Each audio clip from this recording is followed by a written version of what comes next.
Welcome to Ayin. Welcome. At the tone, please record your name followed by the pound key. Our Paltiel. Thank you. You are participant number 3.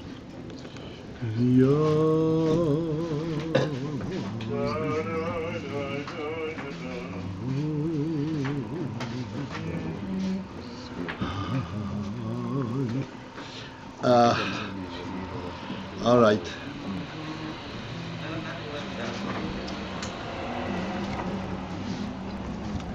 We will. Hi. Good morning. Good morning. We will start at the line. This is on Nun Hey.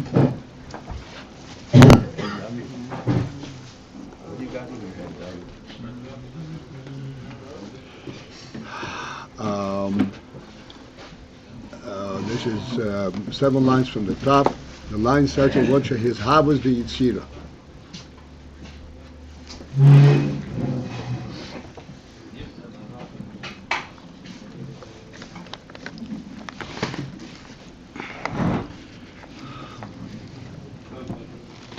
So we are struggling and we're going back and forth, trying to get a handle on the principle of Adar HaMetzius, or non-Metzius, not a real presence, in comparison to that which is a real presence. What does it mean it's a presence, but it's not a real presence? So this is what we were going through, various approaches, various emphasis. In principle, I just want to bring the principle up, which we always have to refer to. Going back to the beginning, the very first principle is that there is a first being. A first being is not a being that comes into being. Please, I did. Oh, right, sorry. If it's not a being that comes into being, so therefore it does not have the parameters that define a being.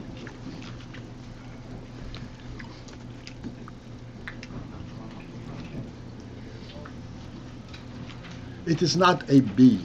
It is incorrect to say that it's a being, it exists.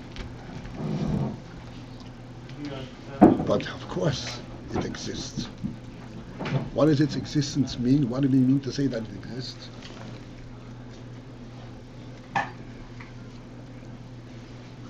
Its existence is the best that we can refer to it at our limited level, is that he is not existent, but a more correct and a deeper way of expressing it, he cannot but exist. Existence, by our definition, is something that we can identify 2 states, present and not present. And that presence, since it was preceded by non-present, therefore we see that this exists. To put it extremely simply, how do we know that there's a table here? Because here there is no table. Here there is. Therefore there's a table.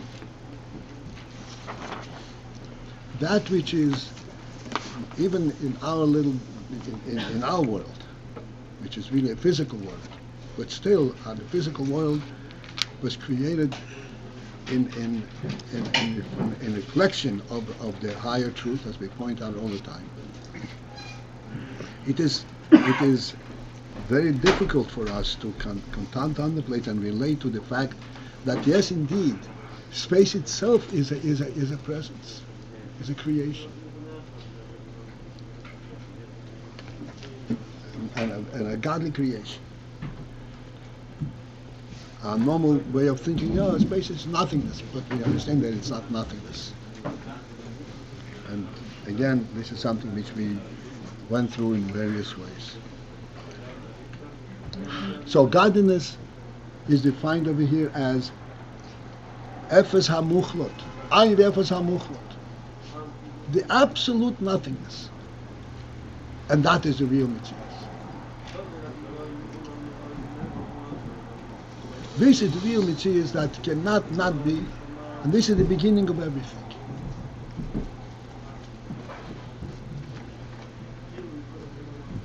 And if we think further into this, we begin to realize that the world that we are actually participants are in, that we're actually experiencing, even though it's a very finite world, but its origin and its right of being comes from an unlimited source.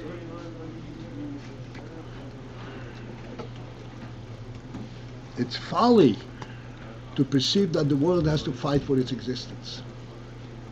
It's absolutely ridiculous. The world does not have to fight for its existence. It provided from non-existence. From efes muchlat. He wanted it to be, and that's where it's there.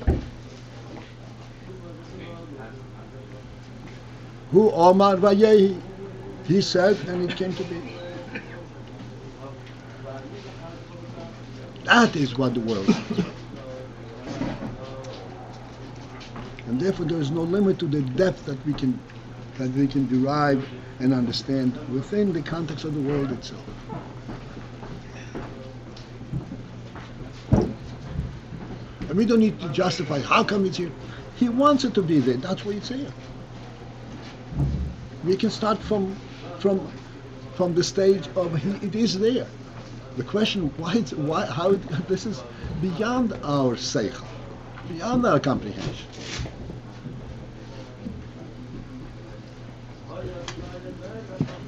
This is the principle that we call chokhmah.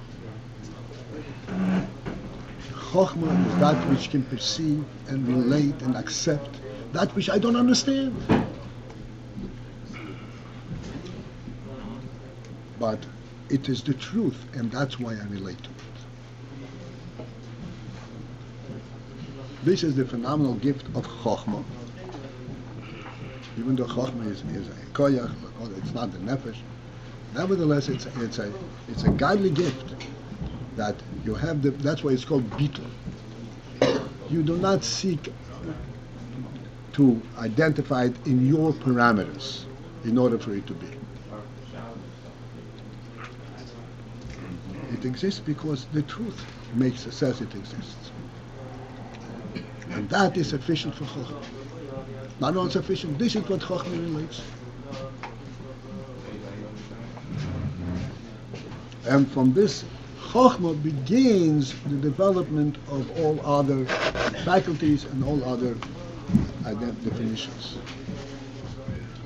And thus, everything that we define and identify subsequently has this element of truth. What is it actually from? What does it represent? What are you trying to describe? And a truth beyond description.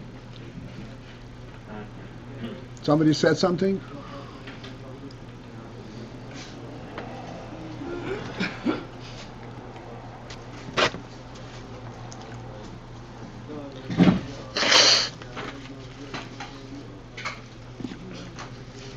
Thus, this is where we begin to identify the principle of creation. Creatures. Everything that exists not because of its own capability, of its own power. It is provided for. It's being maintained. It's given a presence. Who gives it a presence? Ayin gives it a presence. And therefore, there are these various stages of its presence until it reaches a point where there's truly a presence. And what is the meaning of a truly a presence? Full-fledged presence? That it can be identified by its own parameters. Which means it's really Metzius. It stands on its own. Like we said, Bruim shebiyabosha, bruim shebiyam. Bruim shebiyam also exist. But they can't stand on there. They don't maintain their own presence. They don't identify themselves as a presence. Bruim shebiyabosha stand on their own feet. With their own koyach. When they decide to stand, they stand. Because I want to stand. That means that they really see their existence from the created parameters rather than from a truth perspective. Rum Shiviyam don't have that yet. They have to maintain, they have to be kept up to be. Like we said, Rum Shiviyam, yeah, they're in the sea, they float around, but they float around. They don't have the courage to stand up on their own.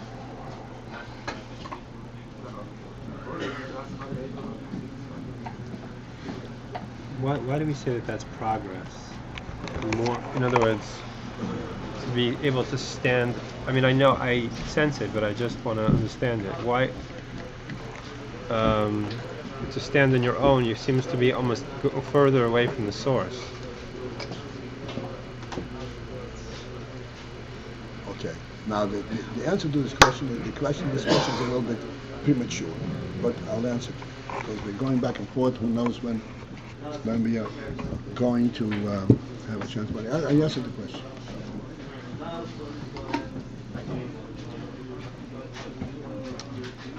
The ultimate principle of creation is that the creation represents its creator.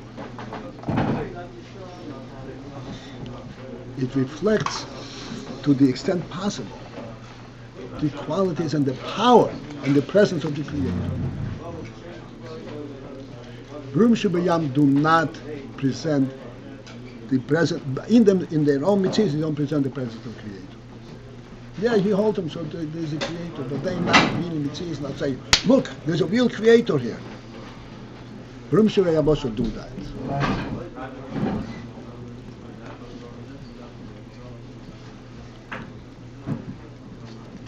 Please understand the following. Going into this, you recall we spoke about a tightrope walker. What enables a tightrope walker to stand on the rope? It is the focus on the target. Because there is a steadfast target, that gives him a sense of steadfastness. If that were a target, he couldn't, in mid-air, he couldn't suspend himself. The reason that Brum Shubayabashu can stand up erect is because they perceive the truth, the creator in their presence.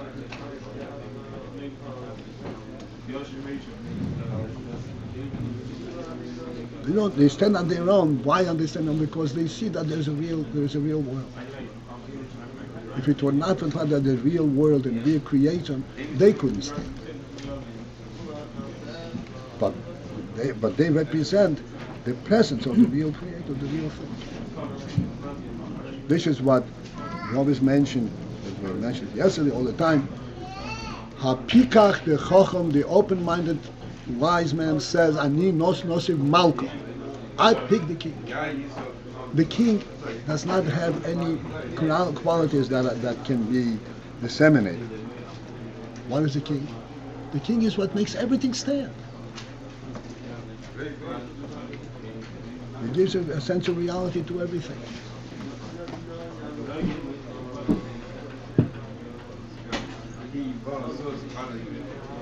We discussed many times the phenomenon of the soldier in the front line. And he stands there, and just across a space, and an enemy soldier is pointing a gun at him. And he has the presence of mind and the character strength to take his gun down and prepare it for shooting and aiming at the enemy, and he aims it. And we pointed out that this is a phenomenal challenge. To have the presence of mind, bichlal, that you have to do something.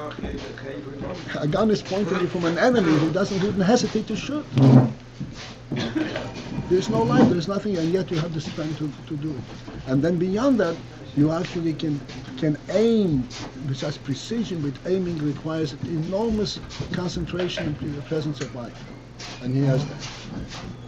So we explained how where did you get that?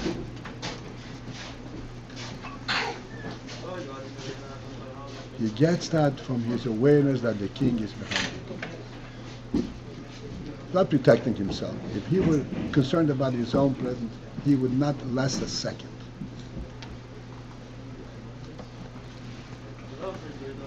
There's a reality behind him. What am I doing? No. This is the significance of it being a mitzvah. Yes, sir. What is the thing that is so difficult to understand here that you're trying to get us to understand? Yehuda, repeat your question. Please. Fine. Huh? Me? The question. No, he's saying he understood the question. He's asking what's so difficult to understand. I don't mean just in this particular question I would ask. I mean through this whole Indian over here about Mitzvah and Heter HaMitzvahs. What is the great difficulty that is difficult for us to understand? When we say that this is Heder HaMitzias Legamri, what does that mean to you?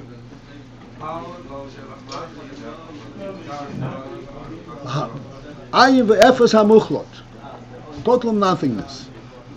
What are you talking about? What does it mean?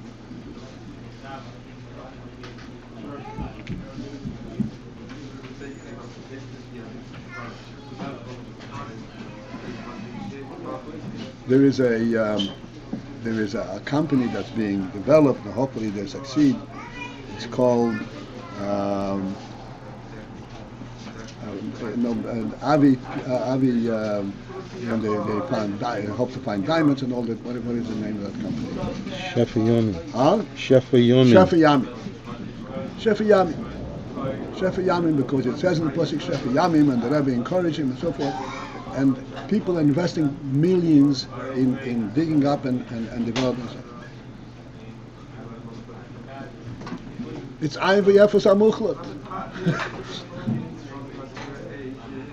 What are you buying? Let people go and buy it. So, do we understand that Ayin efes muchlat is not an easy thing to relate to?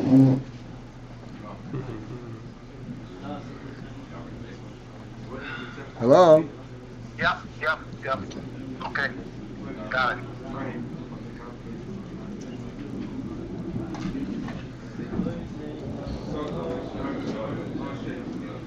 All right. So we have to understand, you're going into this terminology, which now that Ayin efes muchlat, relative to Ayin efes muchlat, there is what's called hischachus. Hischachus means, this is called Bria, creation. A totally novel phenomenon.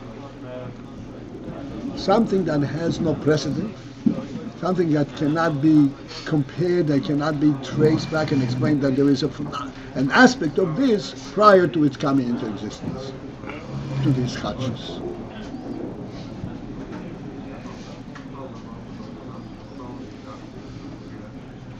So we said that in the creation, in the process of creation, there are very different levels.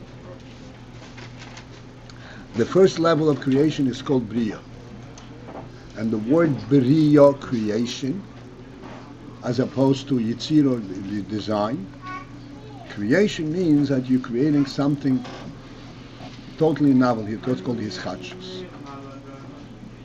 Although that prior to Bria there was Malchus da Atzilus. And Malchus da Atzilus also has everything. And yet, we say that Bria is a total hischachus. That's where the word Bria is appropriate over there. Yitzira is also something novel. But Yitzira is only revealing that which is already contained in Bria, and therefore it does not warrant the term hischachus. And therefore it is called Yitzira. Yitzira means design, definition, not brio, not creation. This is what we're struggling with here. To identify the fine differences between the way brio comes into being, the way Yitzira comes into being, that would precede brio and so forth. Clearly, there are no worldly parameters with which we can identify it. This is completely conceptualized in our chokhmah, which derives its wisdom from the nefesh. And if we do not subscribe to that truth, then forget it. There's no way we can relate to this.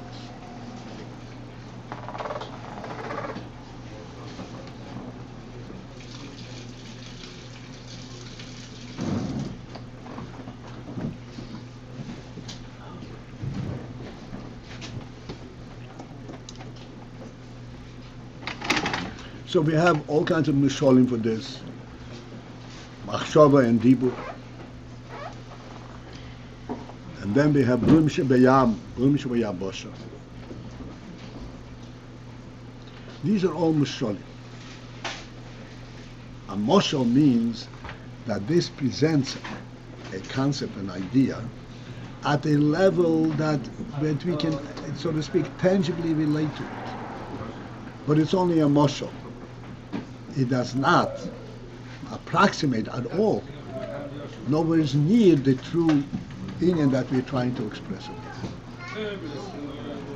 In a certain, on a certain circumstance, a certain parameter, set of parameters, this is a moshel. Relative to this is a moshel. So what are the moshel? The moshel is machshava and dibur. The moshel is Yam and Yabosho, Bruim Shebiyam and Bruim Shebiyabosho.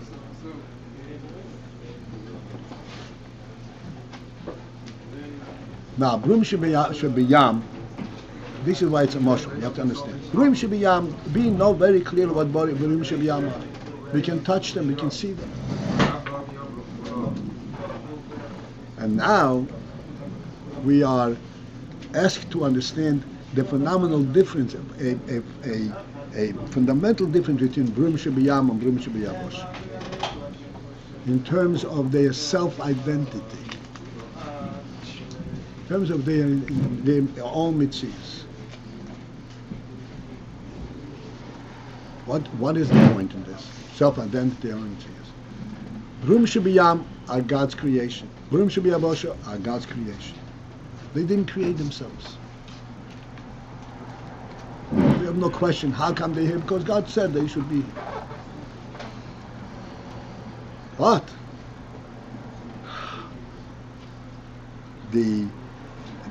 this phenomenon that God created them is expressed in Brum Shebiyam and Brum Shebiyabosh at very different levels.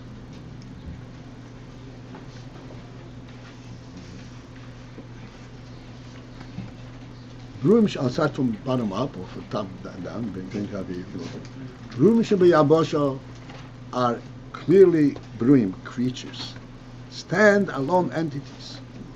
There's no question that they are godly creations. On the contrary, they beg for, they point to the Creator. But the point to the Creator is from a distance, that there is a Creator who created me. But in my own mitzias, I'm a separate entity.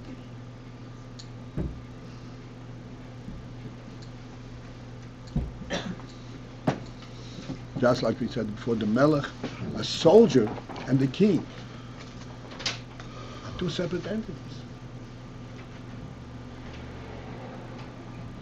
But the truth and the reality of the king is reflected in the soldier. And it's reflected to such an extent that he is a separate entity, a standalone entity.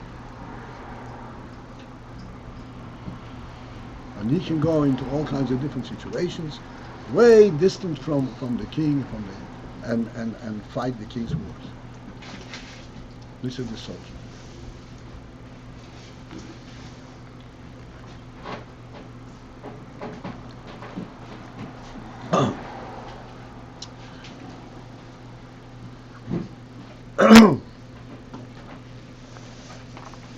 So,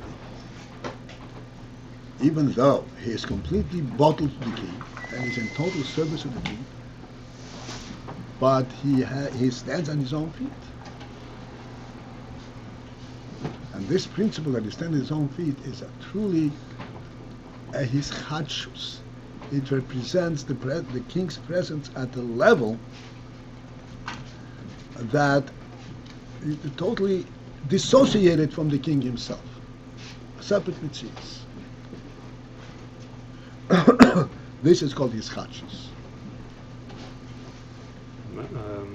She-hishavut, not novelty. What's the? Sorry, I missed what the she-hishavut element is here with the soldier. He's null to the king, yet he stands on his own feet. Actually, I'm using she-hishavut. The term she-hishavut, let's forget about this because we're going to get lost. She-hishavut means that something is there that has no, is not in any way a direct derivative of something prior to it. That's what she-hishavut.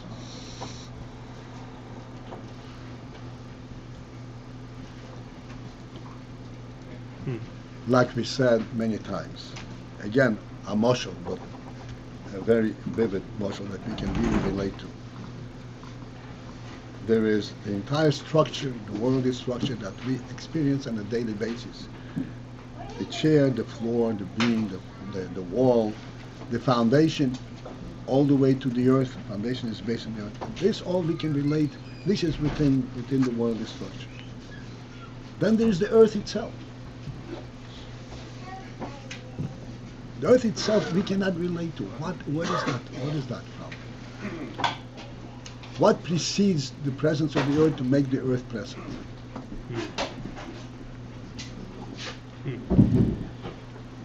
He says, no, the earth is the beginning of existence. Beginning? It's a very finite entity. What's the she-hishavut in the earth? The earth, he says, toleranz al belima. That's the expression we say in that. He suspends the earth on nothingness. And we explain this nothingness, this is the godly will.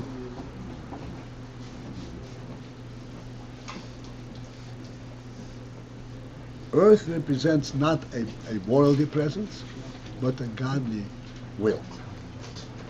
It's there where God wants it to be. Like we said the other day, where it belongs.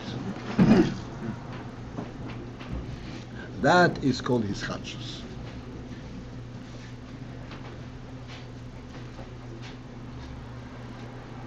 Even though clearly God created it, but it does not have any flowing source to what it represents. This is godly will that He wanted to create, and so He created. Okay, so now we are distinguishing between Bria and Yitzira. And we're saying like this, that I said beyond the line that begins she-hishavut, this is 7 lines from the top. What we said like this, prior to this, that Bria is also not a full-fledged mitzvah. Bria is like, the most of Bria is like Bruim Shebiyam. Bruim Shebiyam are creatures, but they are not full-fledged creatures. They don't stand on their own.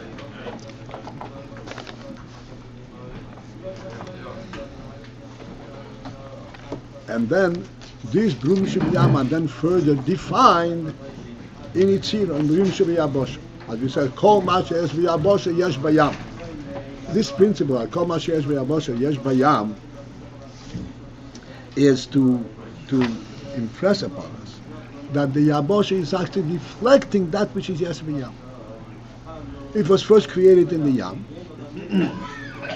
at the level of the Yam, and then it was further defined at the level of Yabosha.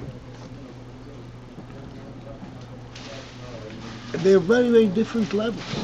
Yabosha is a real Metzius. Yam is not a real Metzius. It is totally dependent. Not only dependent, it does not have a self-orientation, both for the fact that the Yam is holding it up. Nevertheless, we say that between Brio and Yitziro, it is not a full-fledged hischachus. Brio is just further defining, Yitziro is further defining that which is in Brio. It's not a hischachus at all. It's not a no, it is hischachus. hischachus. But it's not, the word hischachus in the full sense cannot be applied to it. Because there is something there that needs to be further defined. This is like we said previously, Oishes HaMachshova and Oishes HaDibur. Similarly, Machshova there is Oishes, but these are not standalone Oishes. They don't stand on their own. Dibur is already a Metzius by itself. It is such a Metzius that you can know what somebody else is saying.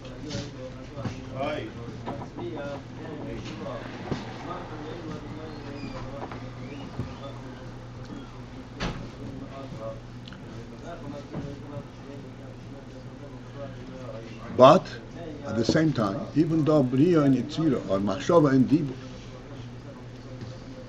is not a hischachus, nevertheless, it's a vast difference.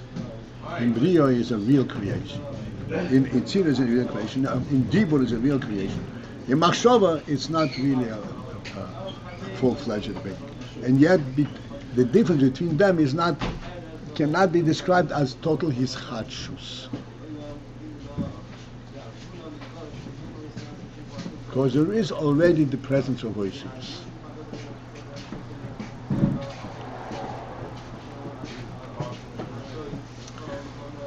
I'll try to make a point over here.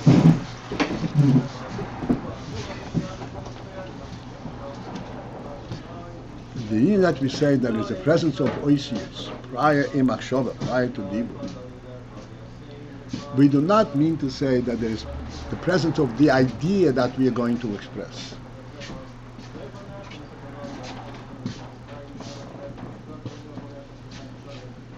An idea exists on several levels. An idea exists in the nefesh itself. It exists in rotzen and oineg. It exists in the seichel, in the chokhmah.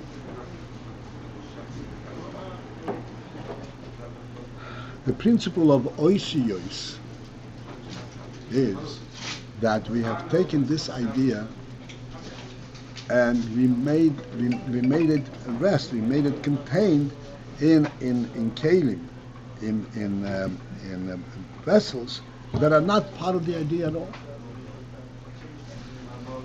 And with these, just like you're drinking water, the cup is not water. The cup is only holding the water. In order to be able to put the water into a cup that is not made of water, it's not like you take a piece of ice, an icicle that frozen water, and you can hold it. You take water which you cannot hold, and you put it into a cup which is not part of the water. That's when you've identified the water as a metzius.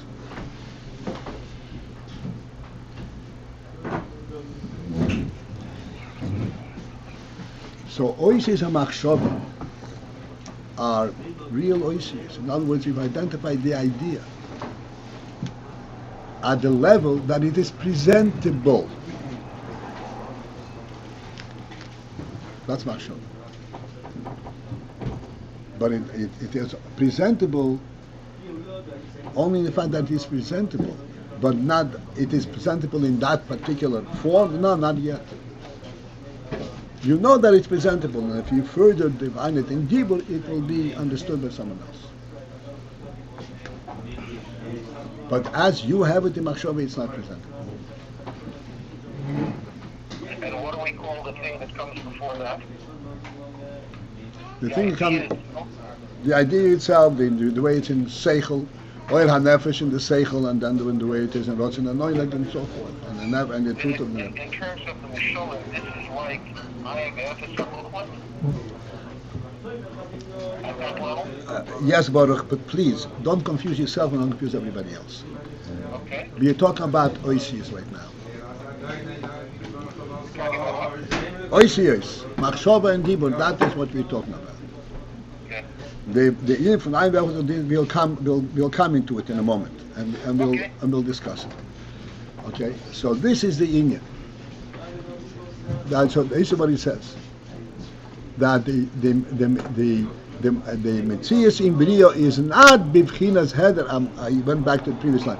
Not bivchinas heder Metzias lagamri. Is not in a total state of non-Metzias, but often in a manner she-hishavut the yitzira yibivchinas hischachus. That the hishavut of yitzira should be able to be referred to as hischachus. It's not hischachus. It's not a total. Prior to Bria, to yitzira is not a total non-existence. There is an existence. It's not a real mitzias. This is what I say. Machshava is oisius.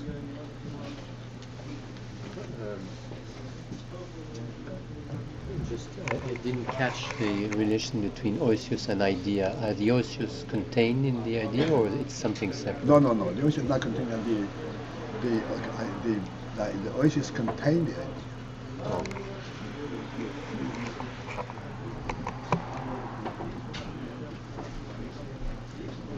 Okay. I want you to understand it. This union that the oisius contain the idea is a novel state for this idea.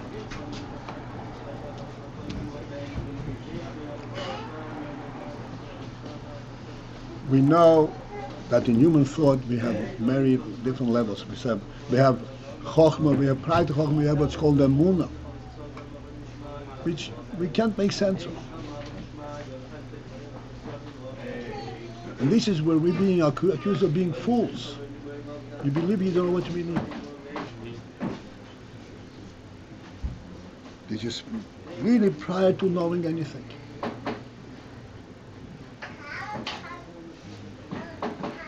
I believe that life is eternal. Make sense of that.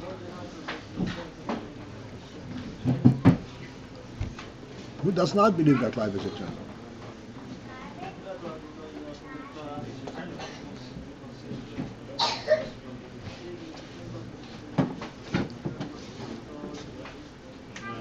Idiots outside will say, "Hey, you're not for me."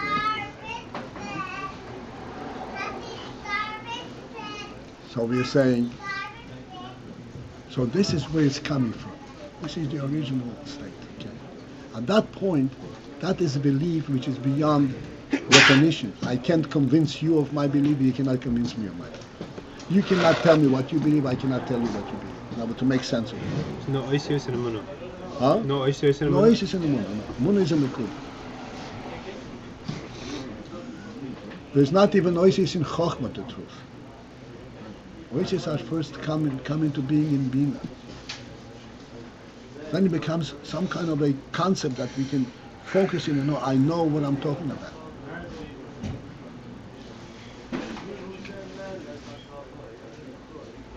In Machshava, these most profound thoughts of the Neshama are in oisius. There is a presence. I know what I'm thinking. I know what I'm talking about. To the extent that I'm really going to try even to tell you what I'm thinking about. But in order to do that, I have to further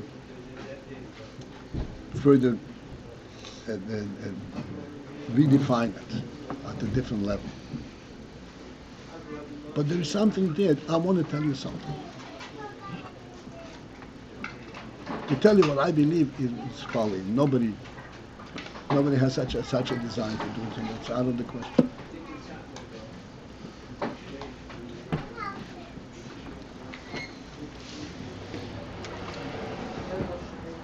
So oisius are very significant creations. Like they can hold a very wild, a very subtle idea, but they're concrete enough to be able to put it in a context. That says AyinBase about oisius. All right.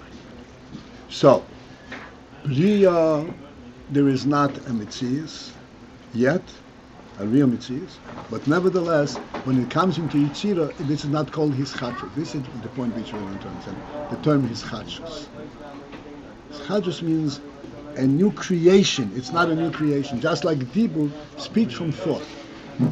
Again, we generally speaking misunderstand that Dibur and thought are very vastly different.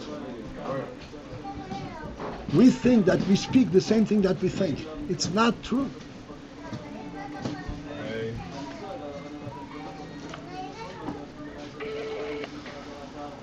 By the time that which inspires the speech, the word "it's not true," is infinitely more refined than the word "it's not true."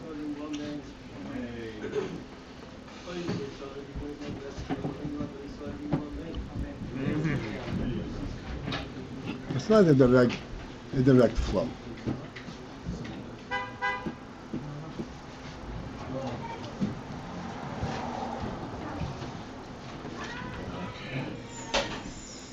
And this is why Dibur and Machshava is not called she-hishavut. Not this is why, on the contrary. Even though it is not direct, it's not she-hishavut. Because essentially there is already oisius, meaning to say that in Machshava I already know that there is something to think about.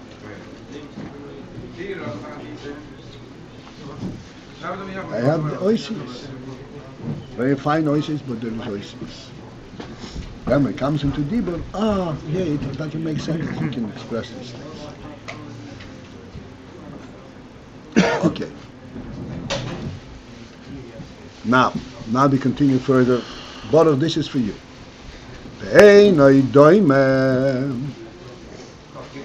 everybody has a place? The relative comparison between Yitzira and Bria is not similar. Libchin as Heder HaMetzius to the aspect of Heder HaMetzius. This is really challenging now. We said Bria is not a real Metzius. And this is why Yitzira is not a she-hishavut relative to Bria. It is just a Gilui. And Ayin Doime, the non-Metzius of Bria, is not comparable libchin as Heder HaMetzius to the aspect of Heder HaMetzius of non-Metzius, the bechinas malchut ha'atzilus of that bechin which is called malchut ha'atzilus.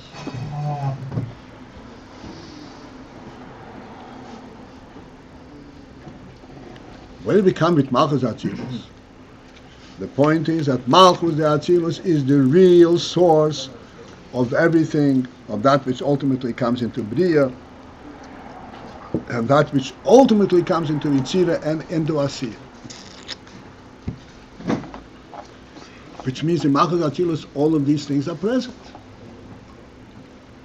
The way it is present in Malchut Atzilus, the way it is present in Bria, even though we say Bria is not a Metzias, is not comparable. Malchut Atzilus is a real Heder HaMetzias. Okay. And now, as I said, we are challenged to understand what does it mean, Malchut Atzilus. That it's there and it's a Heder HaMetzias.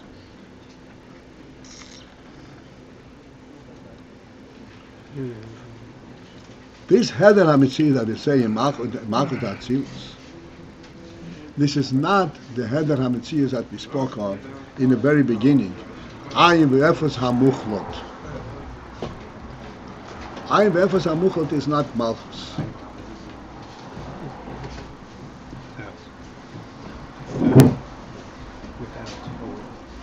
Ayin efes muchlat. This is way above. This is really nothingness. Malchus is already the source for the creation. From Malchus comes Bria, and from Bria comes Yitzira. And yet, we are asked to understand the difference between the way things are in Malchus, the way things are in Bria, and then the way things are in Yitzira.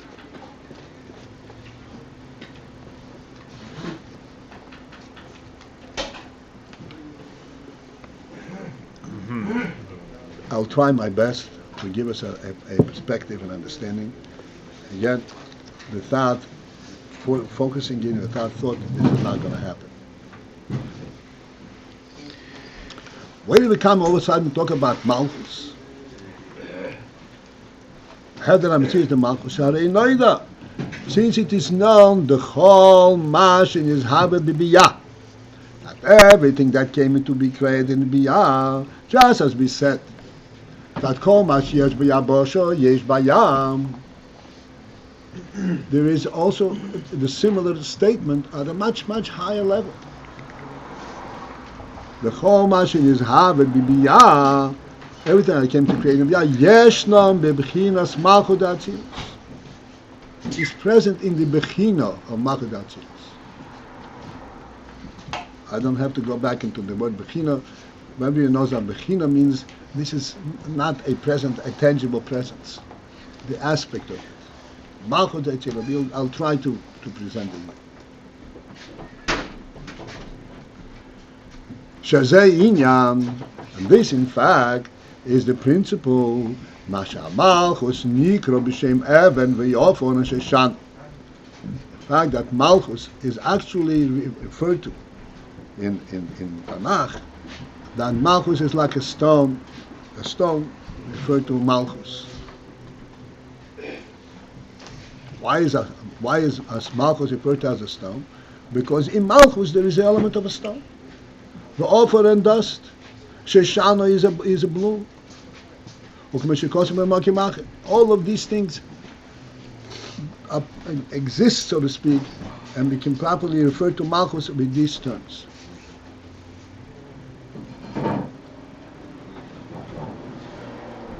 So this inyan, that all of this exists in Malchus, is an entirely different kind of a presence than that which we said exists in Bria.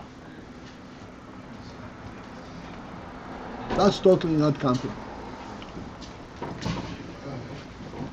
The shop, because there in Malchus, Bibchinas Malchus, Hu Bibchinas Heder HaMetzius L'gamri. It is in the Bechina of Heder HaMetzius, of total non-presence, absence of Metzius. Heder HaMetzius means absence of Metzius.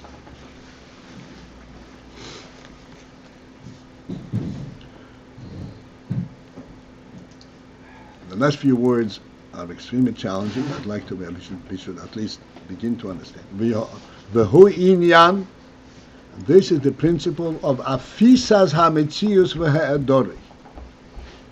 Afisas hametzius means the word afisas and heder. Before we said heder and efes, these terms can be used as a noun, as an adjective, or as a verb. Afisas hametzius is like the verb of saying negation. Ha'adori means negation of metzius.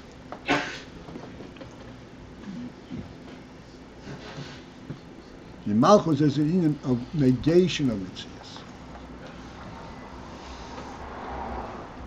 So that although that there are these things, but these things are being negated in Malchus. What's the pshat in this?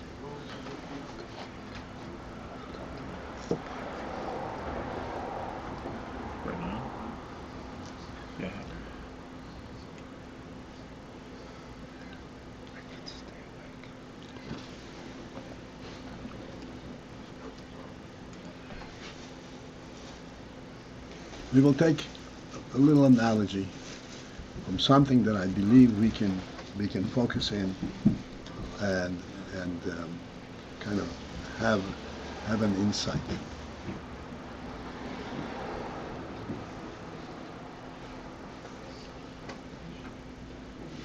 We spoke about Chokhmah before. Chokhmah is the highest of all the spheres. Malchus is the last of all the spheres.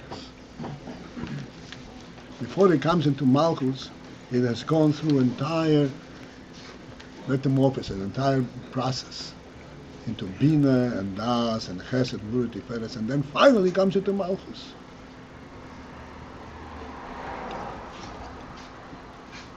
Where again, everything is bottled within the Malchus. And then it starts off in Chochmah and then ends up in Malchus.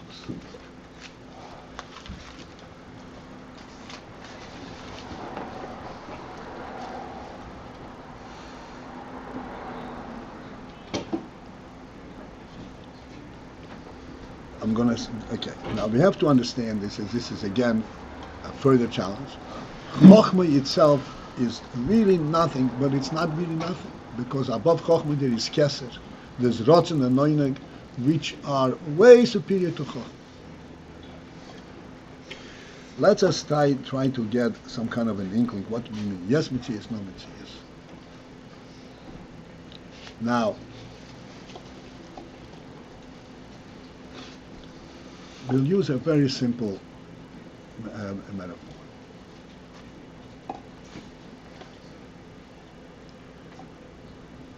This home, this house, was built on the ground.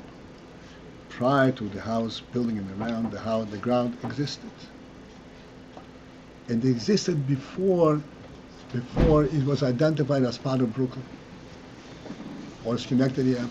Before there was urban planning at all. This was a wilderness of land, an open land where deer roamed.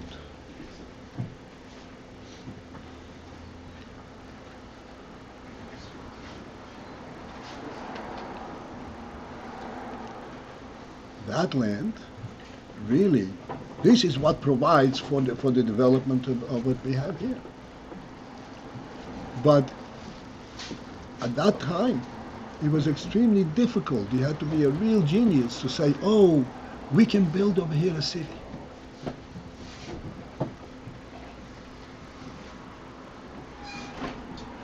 Totally out of whack. This is why, just to give us a little inkling, that the people who first crossed the ocean and came to this wilderness, decided to stay, we say, oh, these were men of character. They come from an established country. And they're going to the wilderness. They're going to build something from nothing. There's nothing here. You need a very profound insensation. Yes, it can be made. It can be done. At great risk and great effort, it can be done. Now, we have to understand that at that point, yes, you're able to project, you're able to do it, but it's not, the ground did not demand and say, oh yes, I could see a street running here. I could see a house. No way. Couldn't see anything. This is the Pshat Chochmah. I can project something from the perspective of the truth, not from the perspective of anything that exists. There was nothing there that aroused you thinking, looking at the ground, oh yeah, I could see cities over here. Or a street.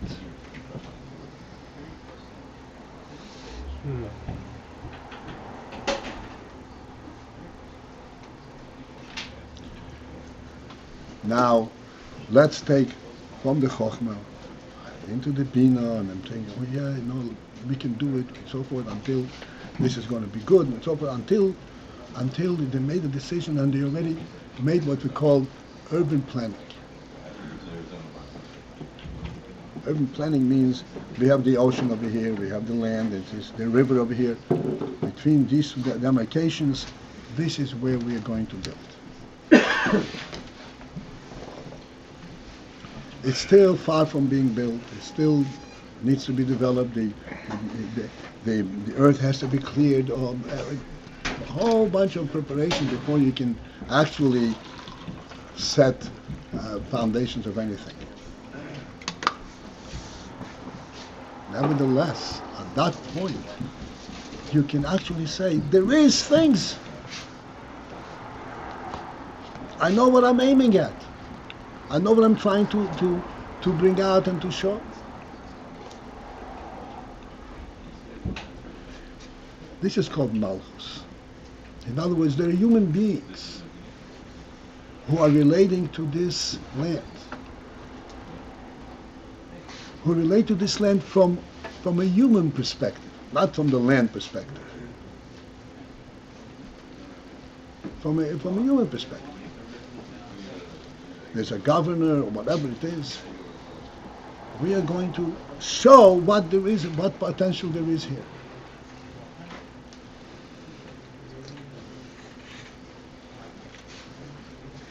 Now, that potential, okay, so this is the difference between the way it was prior to any demarcation to after that we have identified demarcations, a river and the ocean.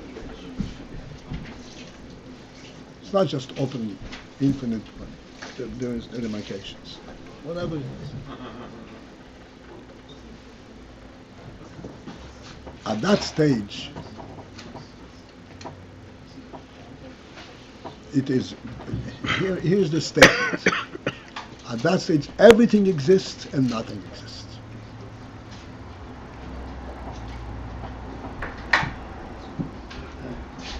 And this nothingness, so this is the interesting thing.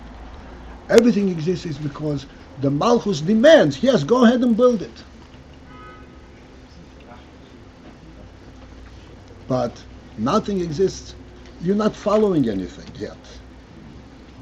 It's not like you put up one brick and on top of this brick you put this brick. There's no first brick.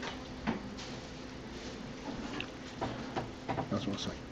So the Heder HaMetzius in Malchus, even though you said Malchus is called Evan and called Ophir and it's called Shoshana, because all of these things are things that the Melech, that represent the greatness of the Melech.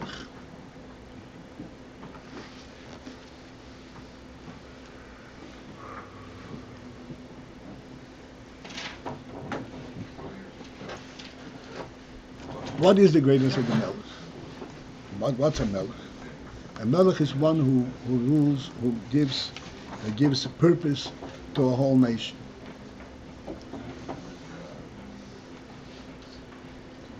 In what way that he gives purpose in the whole nation? He gives purpose to a whole nation so that each entity in this nation is going to do their own thing, will develop their own potential to the extent possible. This is what the Melech does. What is a government?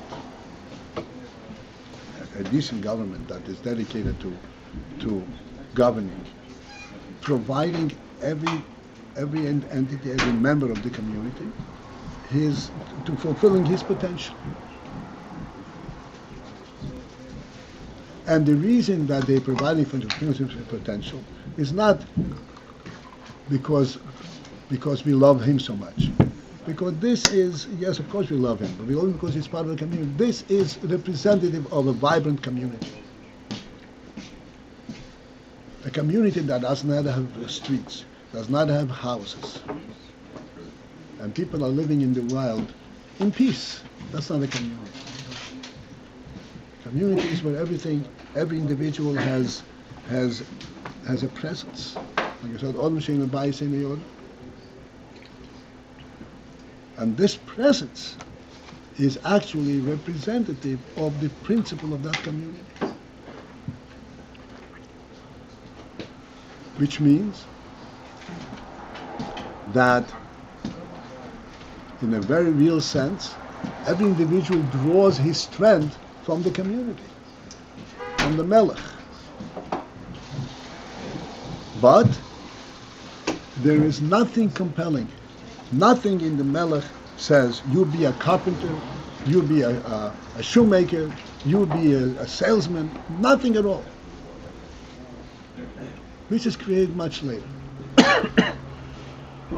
But he provides for all of these things.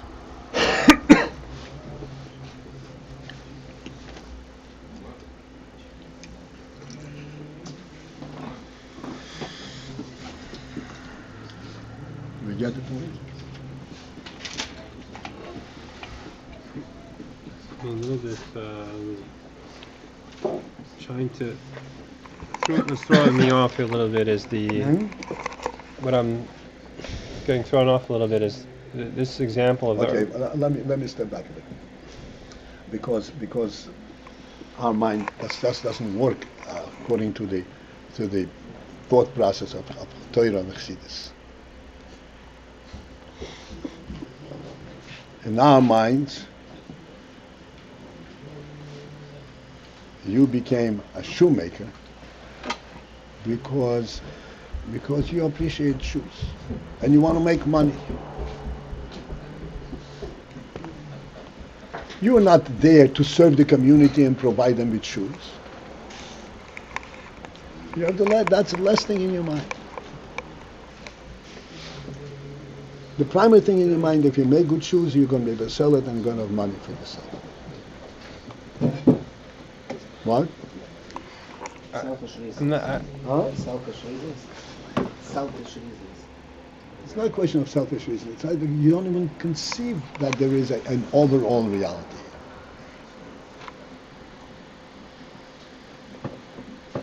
It's not the community that encourages you to do it. It's your personal interest. Your personal identity that through this I can do it. But the real truth is that were you not in the community, you would never come to think of this.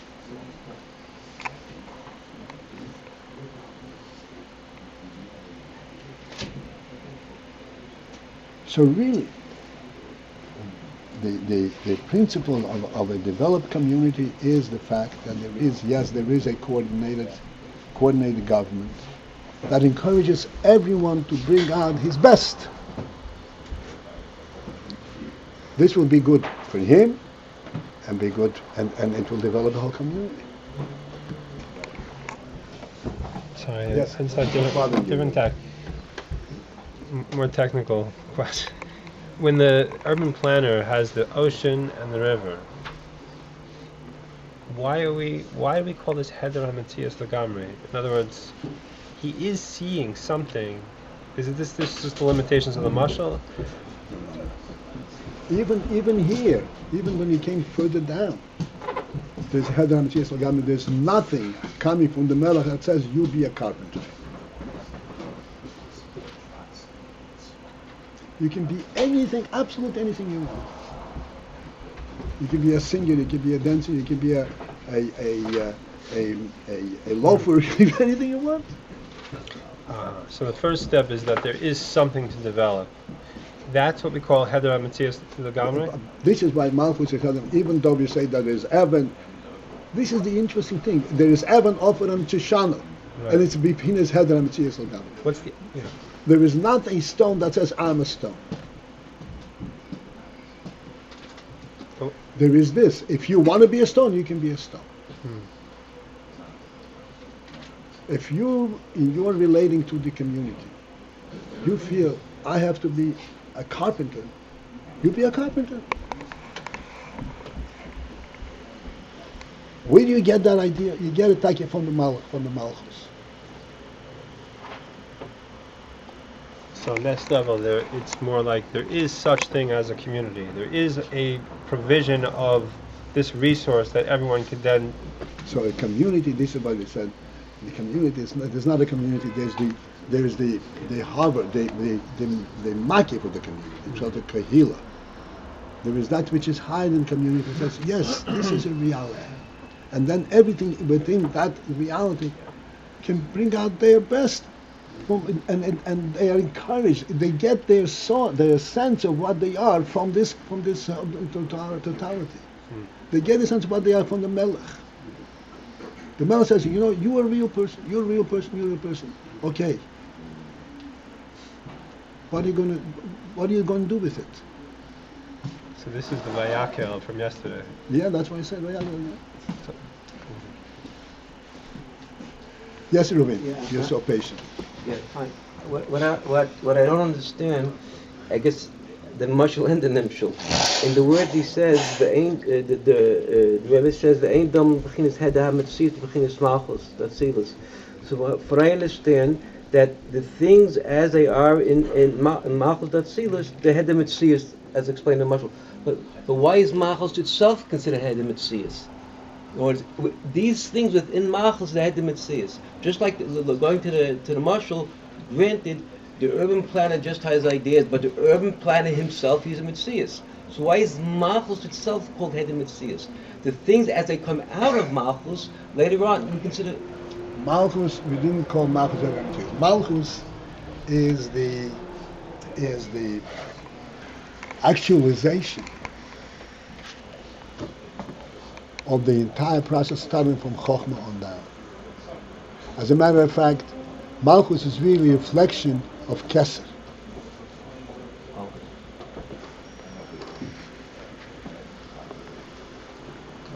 And this is why Malchus provides for everyone, without any limits.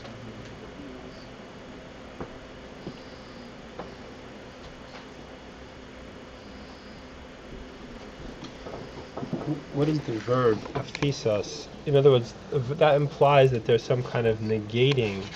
Here it's just Negating. This is what I said before. Okay.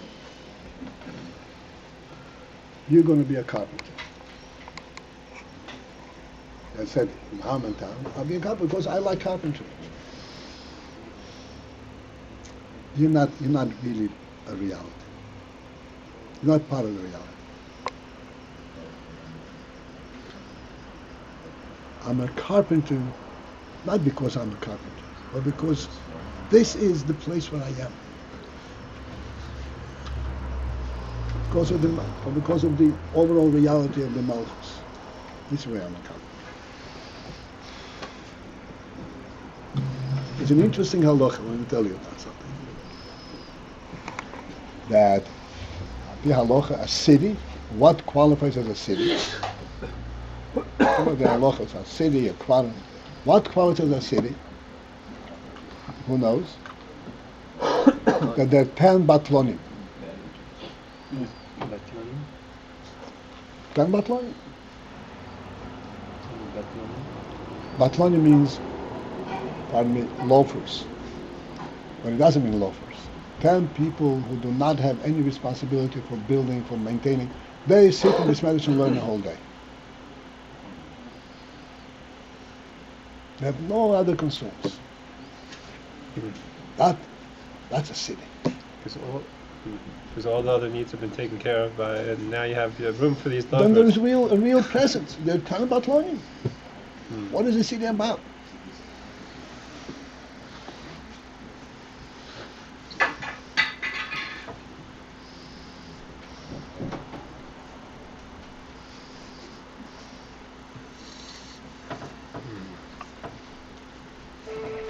So, isn't that similar to the way we describe Bria?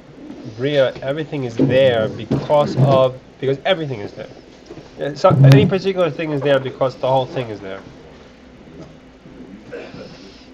It's not similar. That's what I said. Ain't a daimel Bria. Efes and two races in Malchus is not daimel Bria. Bria is where there was already an attempt to define it. In Malchus, there is no attempt to define it at all.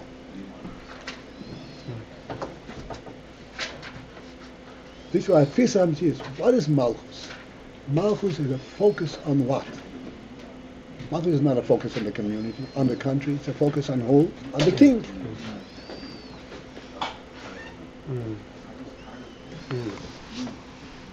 And this is why we say everything is Kovid HaMelech. Everything is the Kovid HaMelech. That's Malchus. This is when it becomes real.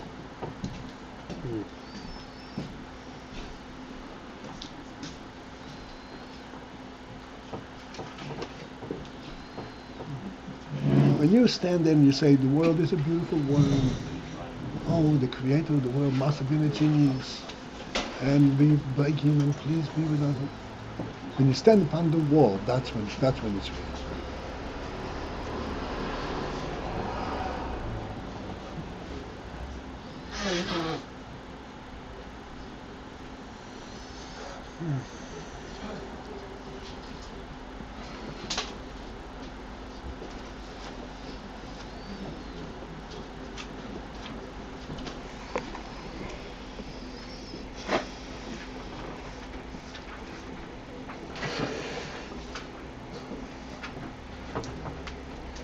Malchut is efes HaMetzius. If it becomes a Metzius, it's completely nothing. It's false.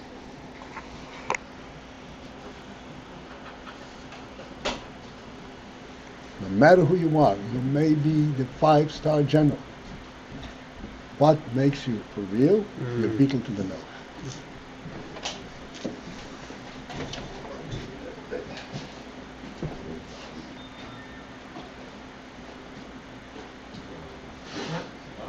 We had an interesting historical episode here in this country. I know none of you probably were privy to that particular moment, where President Truman was the president at the time, and he sent troops into Korea. It was a Korean War. And General MacArthur was a 5-star general from the Second World War. And everybody said, oh, God, nobody is going to dare to gainsay this general. He really knows what he's doing. And then China got involved in the war. China has this billions of people, and it became a real war. So MacArthur then said, I'm going to attack China. We had the power in the arsenal. Attack China. Truman said, no. He said, I'm doing it anyway. So he said, okay, come back here.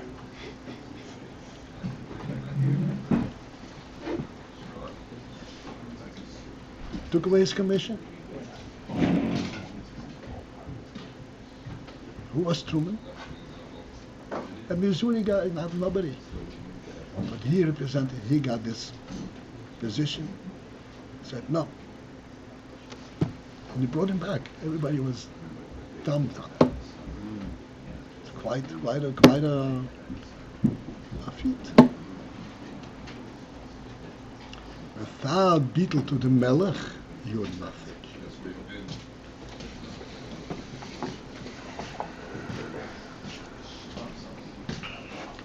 With beetle to the melech, then you are a 5-star general.